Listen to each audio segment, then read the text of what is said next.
Eu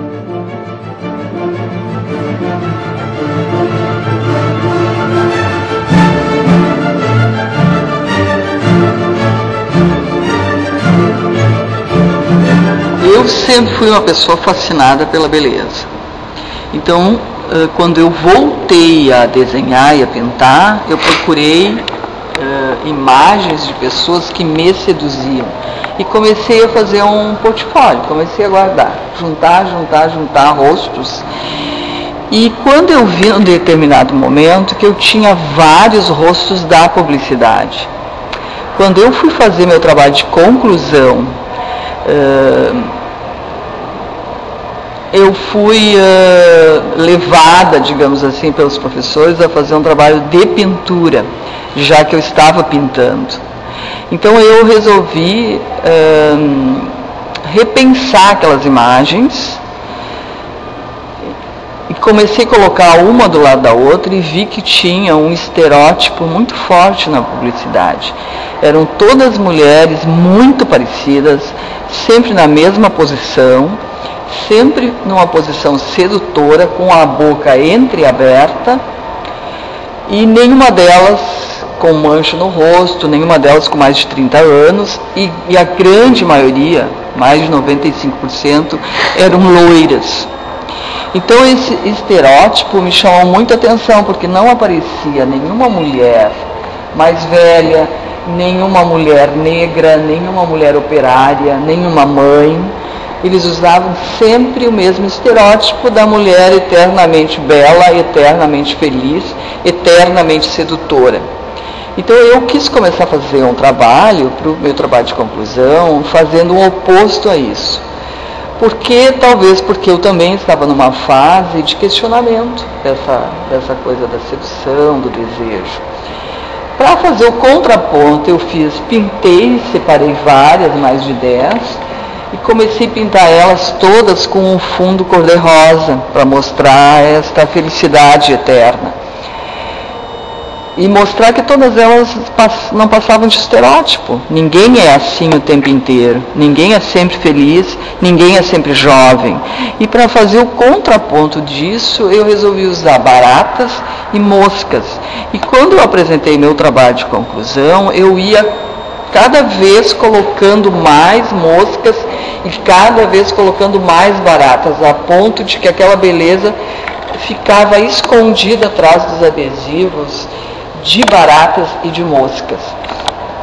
A banca achou a ideia muito boa, mas achou que eu deveria utilizar a barata viva, porque a barata adesiva ela ainda estava enfeitando aquela beleza.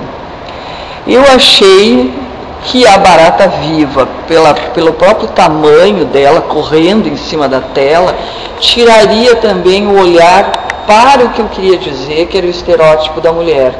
E aquilo ficou rolando na minha cabeça, numa discussão com meus orientadores um bom tempo.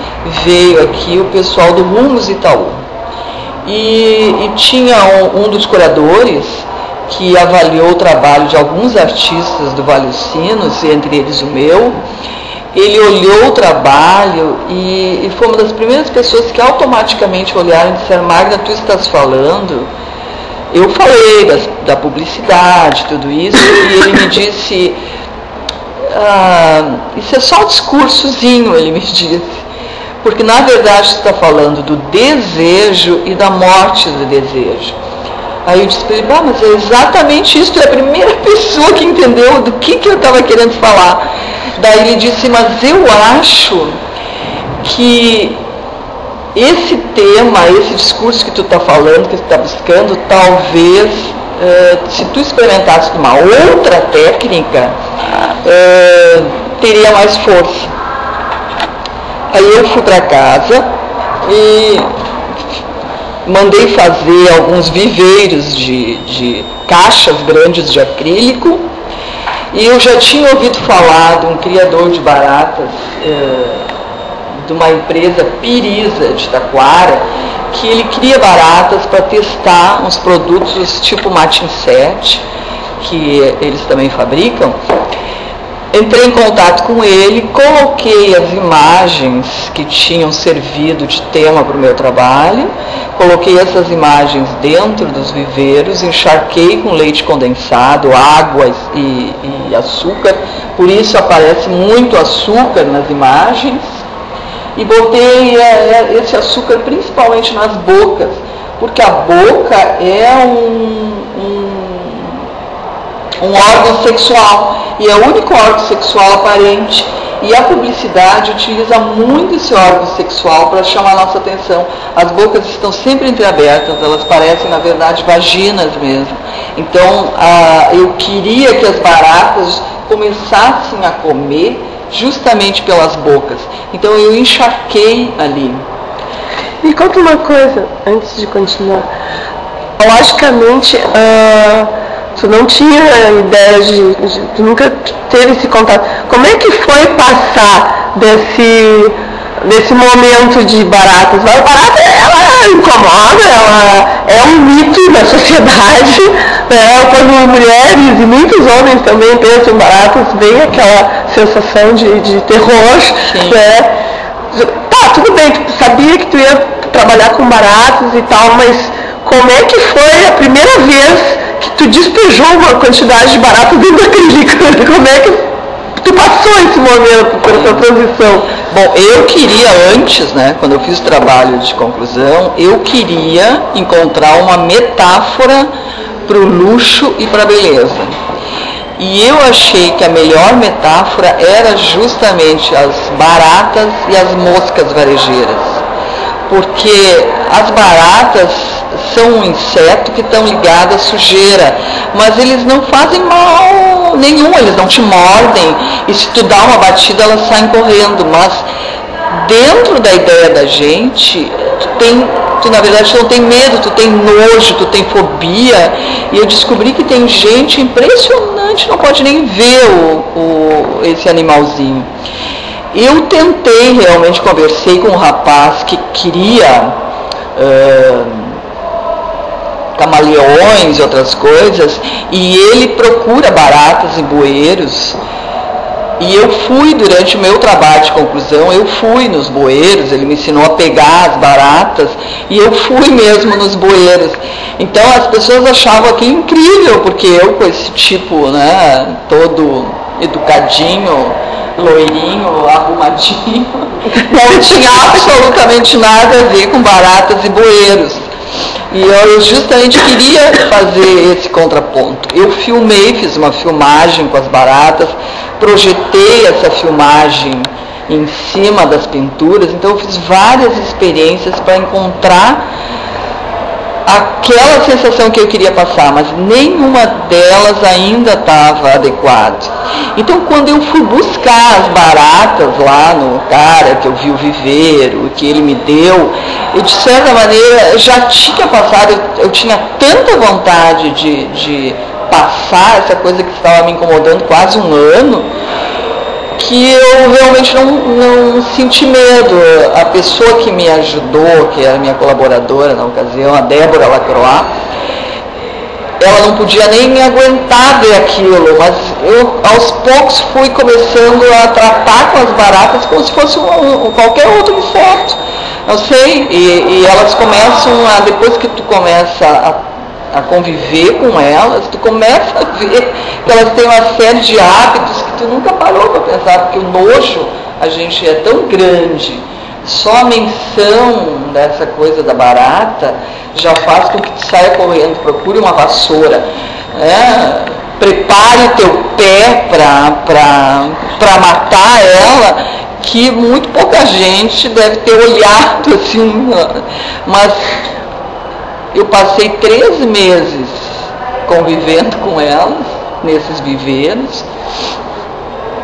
E aí tu teve esse trabalho, né?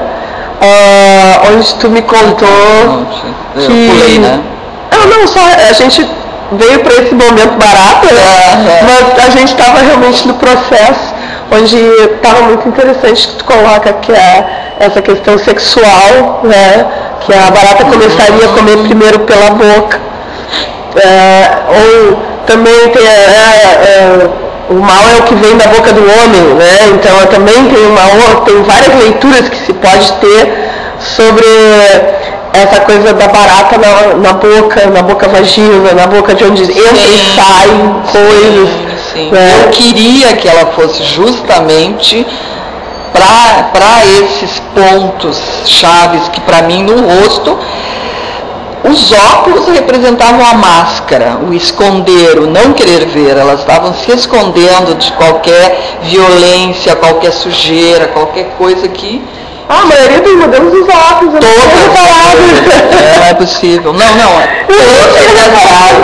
São mais de 200 modelos que eu separei, todas de óculos. Porque o óculos também tem uma metáfora. Ele é uma máscara atual. Tu colocas, dizem, né, à medida que a pessoa vai ficando mais se sobressaindo na sociedade, no sentido do poder aquisitivo, ou do poder assim, da pessoa na sociedade, ela vai aumentando o tamanho dos óculos. Se é verdade ou não é. Então eu juntei essas mulheres, porque tu não enxerga os olhos. E tu teve alguma reação da sociedade, por exemplo, mulheres de sociedade que se sentiram agredidas com o teu trabalho? Na verdade, não pelas baratas, mas por questionar essa questão do luxo? Quando eu falava do trabalho que eu estava fazendo, as reações eram muito estranhas mesmo. A grande maioria das pessoas que me conhecem há muito tempo, na certa, pensou que eu estava enlouquecendo. A minha família não entendeu, porque eu fiquei praticamente 3 meses com os viveiros dentro do ateliê, um ateliê absolutamente branco, absolutamente detetizado, e eu com as baratas ali dentro. Elas estavam, na verdade, dentro dos viveiros a salvo, porque se elas escapassem pro ateliê, como aconteceu uma ou outra, né, no manuseio, elas escaparam, e essas foram as que morreram. Porque as outras, no fim, eu não tive coragem de matar. Eu fiquei tanto tempo trabalhando com elas que eu soltei elas no meio de um mato que tem ali do lado. O que aconteceu com elas eu não sei. Mas as pessoas... E por isso que me chamou tanta atenção, porque eu fiquei noites acordada pensando, porque o trabalho do artista é muito solitário. Tu precisa tomar as decisões e tu não pode ficar perguntando muito para as outras pessoas. As pessoas dizem, o trabalho é teu, tu faz o que tu acha melhor. E aí eu gostaria de trocar umas ideias no decorrer do trabalho, mas as pessoas realmente estavam muito fechadas a essa ideia. Elas não estavam entendendo essa ideia, mas eu sabia o que eu queria. Se ia sair alguma coisa, eu não sei, mas que eu tinha que fazer a experiência de encontrar um caminho, outro que não fosse a pintura.